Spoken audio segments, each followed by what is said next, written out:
नारी शिक्षा का महत्व। प्रस्तावना। शिक्षा हर किसी के जीवन का अभिन्न अंग है। बिना शिक्षा की किसी के भी जीवन की कल्पना भी नहीं की जा सकती। एक सभ्य समाज का निर्माण उस देश के शिक्षित नागरिकों द्वारा होता है और नारी इस कड़ी का एक अहम हिस्सा है।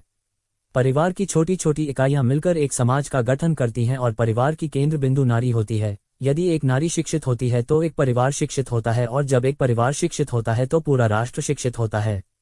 शिक्षित नारी जीवन में आने वाली हर समस्याओं का शिक्षा के माध्यम से अपनी सूझबूझ से बाहर निकल सकती है। अबला जीवन हाय तुम्हारी यही कहानी। आंचल में है दूध और आंखों में पानी। आज नारी की स्थिति काफी बदल चुकी है और उसने अपने आप को हर जगह अपना स्थान बनाकर दिखाया। प्राचीन भारत में महिलाओं का स्थान। प्राचीन काल के भारत में महिलाओं का बहुत सम्मान किया जाता था। महिलाएं भी पुरुषों के साथ यज्ञों में भाग लेती थी, युद्धों में जाती थी, शास्त्रार्थ करती थी। परंतु जैसे जैसे समय बीतता गया महिलाओं की स्थिति में भीषण बदलाव आया। महिलाओं के प्रति लोगों की सोच बदलने लगी थी।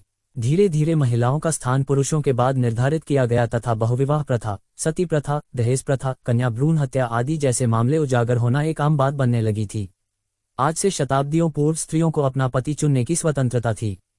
पिता स्वयंवर सभाओं का आयोजन करते थे जिसमें लड़की अपनी इच्छा से अपने पति का वर्ण करती थी।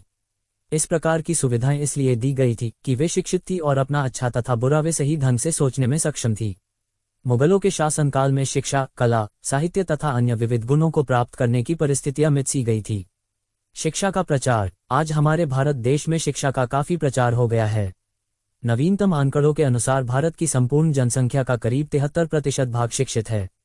भारत के संविधान के अनुच्छेद 45 में ये प्रावधान है कि 14 वर्ष तक की आयु के बच्चों को मुफ्त शिक्षा देना राज्य का कर्तव्य है। भारत में महिलाओं का 64.6% भाग शिक्षित है। इस प्रतिशत में शहरी महिलाओं की संख्या अधिक है। स्वतंत्रता के उपरांत हमारे देश में शिक्षा का व्यापक प्रचार हुआ है। केरल, मिजोरम, दिल्ली, महाराष्ट्र, गुजरात, पंजाब आदि राज्यों में शिक्षा का प्रतिशत बढ़ा है।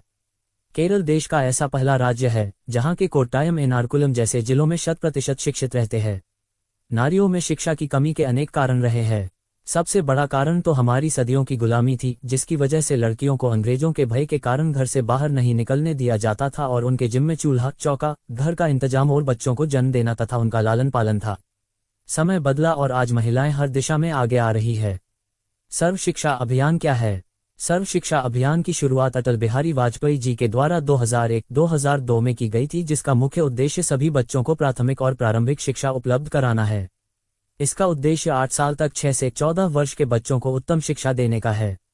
पूर्व प्रधानमंत्री श्री अटल बिहारी वाजपेयी द्वारा शुरू की गई इस योजना का मुख्य लक्ष्य है तारांकन 2002 तक देश के सभी जिलों में शिक्षा को पहुंचाना, तारांकन 2003 तक सभी बच्चों का स्कूल में दाखिला करवाना, तारांकन 2007 तक सभी बच्चों की न्यूनतम 5 साल की शिक्षा अनिवार्य करना, तारांकन 2010 तक सभी बच्चे अपनी 8 साल की शिक्षा पूरी कर चुके हो इसको सुनिश्चित करना। उपसंहार। आज स्वयं नारी समाज के सामने घर परिवार, परिवेश, समाज, रीति नीतियों तथा परंपराओं के नाम पर जो अनेक तरह की समस्याएं उपस्थित हैं उनका निराकरण नारी समाज हर प्रकार की शिक्षा के धन से संपन्न होकर ही कर सकती है। इसलिए आज के किसी भी प्रगतिशील देश के लिए नारियों का शिक्षित होना आवश्यक है और आज की नारी शिक्षा के दम पर आगे बढ़ चुकी है। आज का कोई भी क्षेत्र ऐसा नहीं है जहां नारी ने अपने कदम न बढ़ाए हो।